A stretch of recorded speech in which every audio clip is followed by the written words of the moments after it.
Hello friends, welcome to Price Imperia. तो market update लेके मैं आपकी खिदमत में हाजिर हूँ। सो वी विल एनालाइज, हम निफ्टी को एनालाइज करेंगे और बैंक निफ्टी को एनालाइज करेंगे, और साथ ही में हम आवरली चार्ट्स पे भी जाएंगे और वहाँ जानने की कोशिश करेंगे कि निफ्टी और बैंक निफ्टी में क्या हम इन लेवल्स पे एंटर कर सकते हैं या नहीं।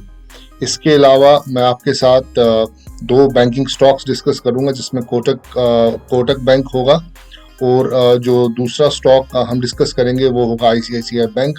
हम दोनों स्टॉक्स के इंट्राडे लेवल्स चेक करेंगे और हम आवरली चार्ट्स और 15 मिनट्स चार्ट्स पे जाके जानने की कोशिश करेंगे क्या इनमें कोई इंट्राडे ट्रेड ली जा सकती है या नहीं। तो उसके बाद हम मार्केट का एक ओवरव्यू लेंगे और जानने की कोशिश करेंगे कि कौन से सेक्टर्स आज के दिन अच्छा परफॉर्म कर रहे हैं। तो सबसे पहले हम निफ्टी को एनालाइज करते हैं। तो जैसा कि आप देख रहे हैं, निफ्टी डाउनवर्ड चैनल से एक ऊपर का मुंह दिया और बाद में ट्रेडिंग रेंज में चला गया। तो उसके बाद निफ्टी ने ये रेजिस्टेंस तोड़ी और काफी ऊपर चला गया। तो अब हम आवरली चार्ट्स पे चलते हैं और डिस्कस करते हैं कि वहां एग्जैक्टली क्या हो रहा है। अब आपको याद होगा कल का जो वीडियो मैंने आपके साथ बनाया था, मैंने वहां आपसे क्लियरली कहा था कि काफी पॉसिबिलिटी है कि निफ्टी वापस इन लेवल्स से नीचे की तरफ आके वापस 16,500 को टेस्ट कर सकता है। तो यहाँ पर आप देखिए एग्जैक्टली आज वैसा ही हुआ।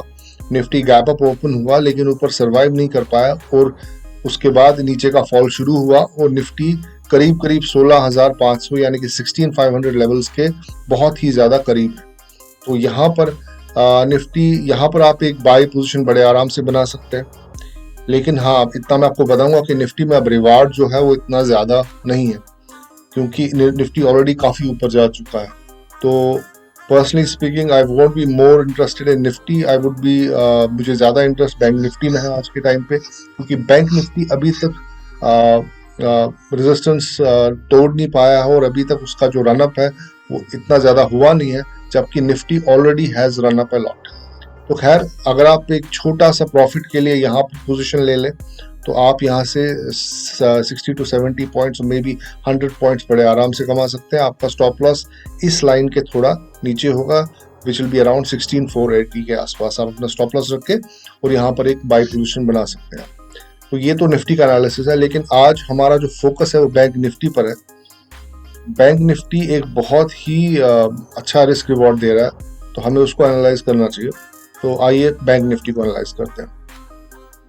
बैंक निफ्टी अगर डेली चार्ट पे देखें तो एग्जैक्टली सेम वही हो रहा है जो निफ्टी में हुआ। एक डाउनवर्ड चैनल 3 जो डाउनवर्ड चैनल ऊपर की तरफ टूटी और बाद में प्राइस ट्रेडिंग रेंज में चला गया। निफ्टी में आपने देखा कि वो ट्रेडिंग रेंज टूट चुकी है और प्राइस काफी ऊपर जा चुका है, जबकि बैंक निफ्टी में अभी तक वो रेजिस्टेंस यानी कि 36,194 की जो रेजिस्टेंस है वो अभी तक नहीं टूटी।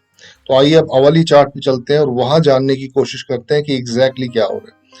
कल अगर आपको याद होगा कि मैंने आपसे कल बैंक निफ्टी इन लेवल्स पे था, 35,800 की लेवल पे था, तो मैंने आपसे कल कहा था कि ऐसा पॉसिबिलिटी है कि बैंक निफ्टी वापस नीचे आ सकता है, और आज एग्जैक्टली वैसा ही हुआ।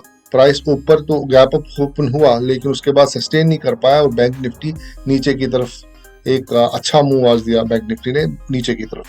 तो हम एक्सपेक्ट कर रहे थे कि बैंक निफ्टी 35,700 के आसपास आएगा, लेकिन बैंक निफ्टी उससे भी थोड़ा नीचे चला गया है आज के दिन।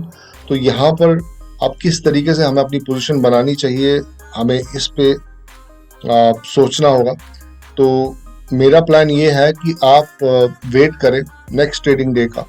उस दिन अगर आपको बैंक निफ्टी इस रेजिस्टेंस यानी कि 35,680 या 690 के रेजिस्टेंस को अगर वो ऊपर की तरफ तोड़ पाता है और प्राइस इसके ऊपर सस्टेन करता है, तो यहाँ से फिर हम एक्सपेक्ट कर सकते हैं कि बैंक निफ्टी आगे जाएगा और शायद इस रेजिस्टेंस को भी तोड़ दे, क्योंकि काफी देर से बैंक निफ्टी इस ट्रेडिंग रेंज के अंदर घूम रहा है और यहाँ से अब या तो बैंक निफ्टी इस रेजिस्टेंस को तोड़ के आगे चला जाएगा या फिर इस सपोर्ट को तोड़ के नीचे चला जाएगा। तो आपके लिए क्रिटिकल लेवल जो है वो है 35,700। आपको इस लेवल को बहुत अच्छे से मॉनिटर करना है।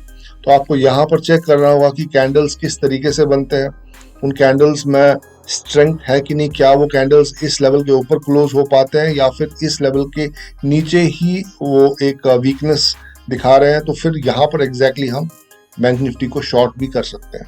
तो ये सब डिपेंड होगा कि बैंक निफ्टी 35,700 पे किस तरीके से परफॉर्म करता है और अकॉर्डिंगली हम वहाँ पर एक पोजीशन बना सकते हैं। अगर नीचे की तरफ पोजीशन होगी तो यहाँ पर काफ़ी अच्छा डाउन साइड है, और अगर ऊपर की तरफ पोजीशन बनती है तो एग्जैक्टली काफ़ी अच्छा अप साइड भी ऊपर की तरफ पॉसिबल है। जहाँ तक मुझे लगता है बैंक निफ्टी में डाउन साइड तो बड़ा लिमिटेड है, तो मोस्टली यहाँ पर अपसाइड ही होना चाहिए, और आने वाले दिनों में बैंक निफ्टी ऊपर जाना चाहिए। लेकिन आज के दिन दो ऐसे स्टॉक्स हैं, कोटक बैंक और आईसीआईसीआई बैंक, जिन्होंने आज बहुत ही मैं कहूँगा खराब परफॉर्म किया, जिसकी वजह से बैंक निफ्टी आज ऊपर से नीचे आ गया। तो अभी हम चलते हैं और उन स्टॉक्स को एनालाइज करने की कोशिश करते हैं और उनके इंट्राडे लेवल्स जानने की कोशिश करते हैं, और ये देखते हैं कि क्या हम फ्राइडे के दिन इन स्टॉक्स में एक इंट्राडे ट्रेड ले सकते हैं, और वो इंट्राडे ट्रेड किन लेवल्स पे होगी। तो आइए अब हम कोटक और आईसीआईसीआई बैंक को एनालाइज करते हैं।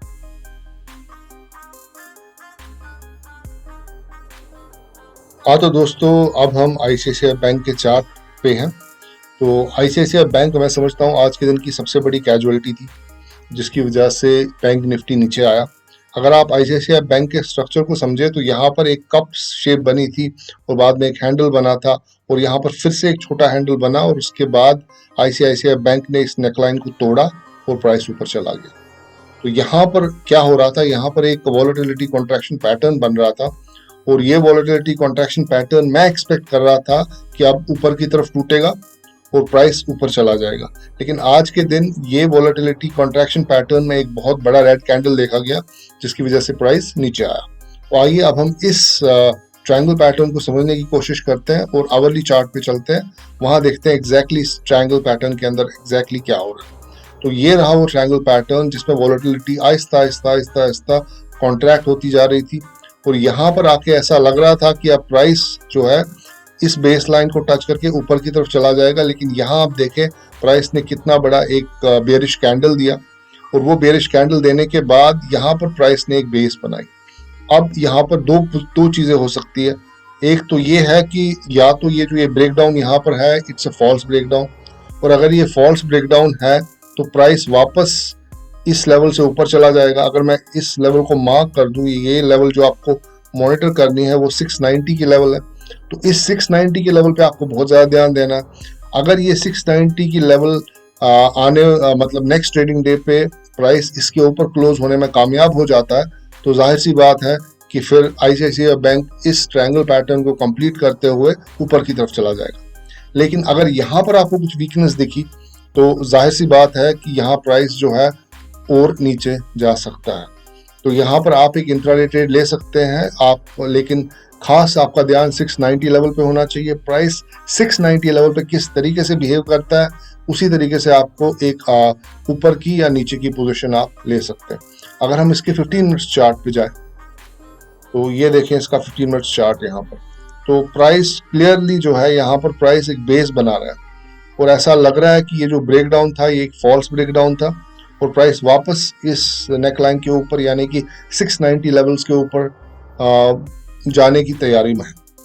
लेकिन अगर आपको फ्राइडे के दिन इसमें कोई वीकनेस दिखी कि प्राइस इस 690 लेवल को क्रॉस नहीं कर पा रहा है, तब आप इसमें एक शॉर्ट पोजीशन भी बना सकते हैं। और आपका मेरा ख्याल है टारगेट रहना चाहिए कि प्राइस अगर इस 685 की लेवल को नीचे की तरफ तोड़ता है तब आप इसमें एक शॉर्ट पोजीशन बनाएं, या फिर आप यहाँ पर वेट करें। यहाँ आपको अगर कुछ बेरिश एनगल्फिंग या फिर आपको शूटिंग स्टार्स वगैरह ऐसा कुछ पैटर्न दिखे, और ये जरूर देखिएगा कि यहाँ पर प्राइस वीवैप के नीचे क्लोज हो तब शॉर्ट पोजीशन ले, और अगर प्राइस इसके ऊपर चला जाता है तो ये जरूर नोट कीजिएगा कि प्राइस वीवैप के ऊपर हो, और तभी आप इसमें एक लॉन्ग पोजीशन ले सकते हैं।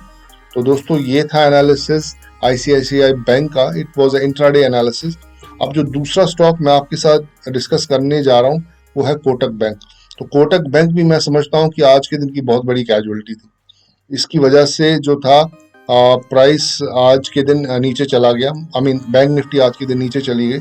तो आइए इसको हम एनालाइज करने की कोशिश करते हैं कि कोटक बैंक में एग्जैक्टली क्या हो रहा है। तो कोटक बैंक में जो सबसे इंपॉर्टेंट लेवल है वो है 1760 की लेवल।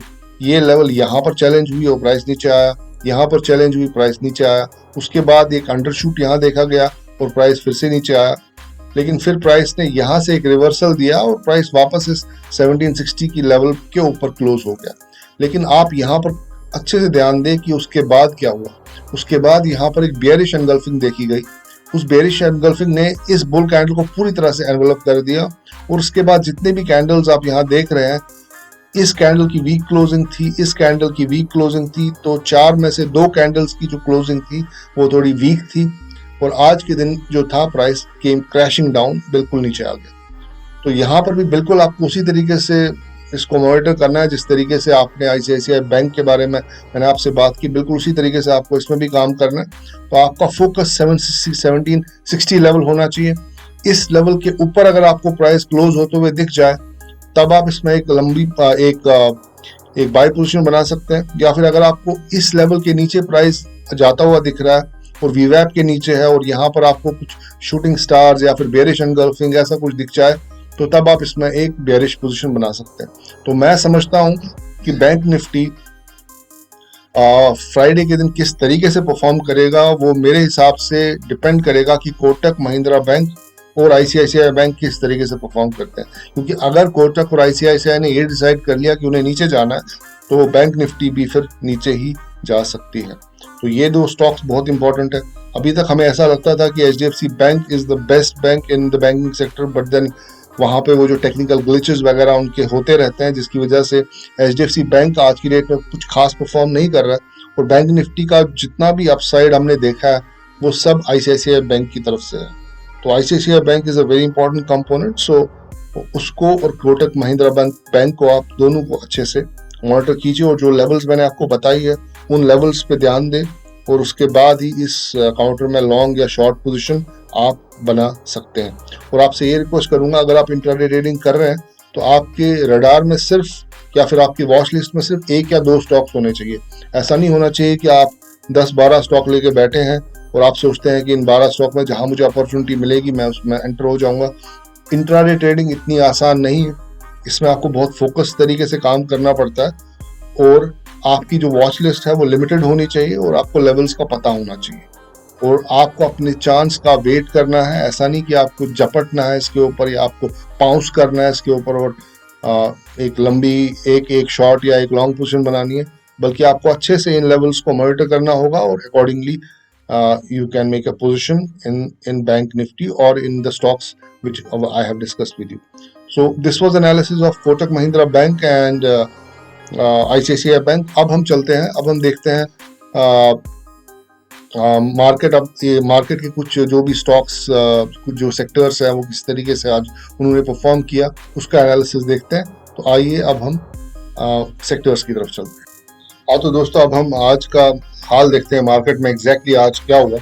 तो प्राइस गेनर्स में आप देखिए नैम इंडिया, ABFRL, कुछ खास प्राइस गेनर्स आज के दिन में नहीं थे और एट द सेम टाइम कुछ प्राइस लूजर्स में भी ऐसे कोई खास कैजुअलिटी हमने आज नहीं देखी। तो ओपन इंटरेस्ट गेनर्स में अगर आप देखिए तो बाटा और आईसीआईसीआई जीआई पावर ग्रिड की हाईएस्ट ओपन इंटरेस्ट थी और बैंक निफ्टी ने सबसे ज्यादा ओपन इंटरेस्ट लूज किया है आज के दिन। अगर ये ओपन इंटरेस्ट लूज हुआ है तो कहीं ऐसा तो नहीं है कि लोगों ने अपने शॉर्ट पोजीशंस काटे या फिर अपनी लॉन्ग पोजीशंस काटे। तो अभी अगर हमने जो ये चार्ट देखा था बैंक निफ्टी का, उस चार्ट से तो हमें यही लग रहा है कि यहाँ पर ओपन इंटरेस्ट गिरने का मतलब ये है कि शायद लॉन्ग पोजीशंस जो बैंक निफ्टी में थी वो कम हुई है। तो इसके अलावा अगर आप ओपन इंटरेस्ट लिमिट का देखें, OI लिमिट देखें, तो NMDC मेरा ख्याल है बैन में आ चुका है या फिर आने वाला है। कैनरा बैंक, ये वेदल, नेशनल एल्युमिनियम, आइडिया, ये सब स्टॉक्स जो है इन स्टॉक से आप दूरी रहिए क्योंकि ये आज नहीं तो कल बैन में आने ही वाले हैं। तो जहां तक डिलीवरी चेंज का ताल्लुक है, सबसे ज्यादा डिलीवरी जो है परसेंटेज जो वाइज जो है वो HDFC लाइफ में देखी गई, उसके बाद HDFC और उसके बाद एस्ट्रल में यहाँ डिलीवरी काफी हाई रही।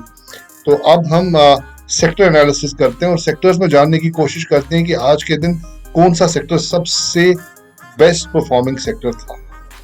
तो अगर आप यहाँ पर देखेंगे प्राइस वाइज टेलीकॉम सेक्टर में सबसे अच्छा परफॉर्म किया, वहाँ 2.5% ओपन इंटरेस्ट इंक्रीज हुआ और 3.9% प्राइस ऊपर चला गया। At the same time cement ने भी आज काफी अच्छा परफॉर्म किया, 8.4% ओपन इंटरेस्ट बढ़ा और उसके कॉरस्पॉन्डिंगली 1.9% प्राइस ऊपर गया।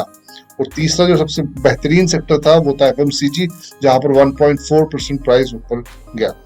तो ये तो थी बेस्ट परफॉर्मिंग सेक्टर्स। अब जहां तक सबसे वर्स्ट परफॉर्मिंग सेक्टर का ताल्लुक है आज के दिन का, तो मेटल्स ने काफी खराब परफॉर्म किया। जहां पर फ्रेश शॉर्ट पोजीशंस देखी गई है। यहाँ पर आप देखिए ओपन इंटरेस्ट 4.6% बढ़ा है और प्राइस 1.5% नीचे गया। तो मेटल्स में फ्रेश शॉर्ट पोजीशंस आई है, जबकि सीमेंट ने काफी अच्छा परफॉर्म किया और टेलीकॉम ने काफी अच्छा परफॉर्म किया, और इसके अलावा एफएमसीजी ने भी आज काफी अच्छा परफॉर्म किया। तो दोस्तों, इसके साथ ही मैं आज का ये वीडियो खत्म करता हूँ। आई होप कि आपको मेरा ये वीडियो पसंद आया होगा। थैंक यू वेरी मच, आपने अपना कीमती वक्त मेरे साथ बिताया। Thanks and have a nice day and goodbye and good luck. Thank you.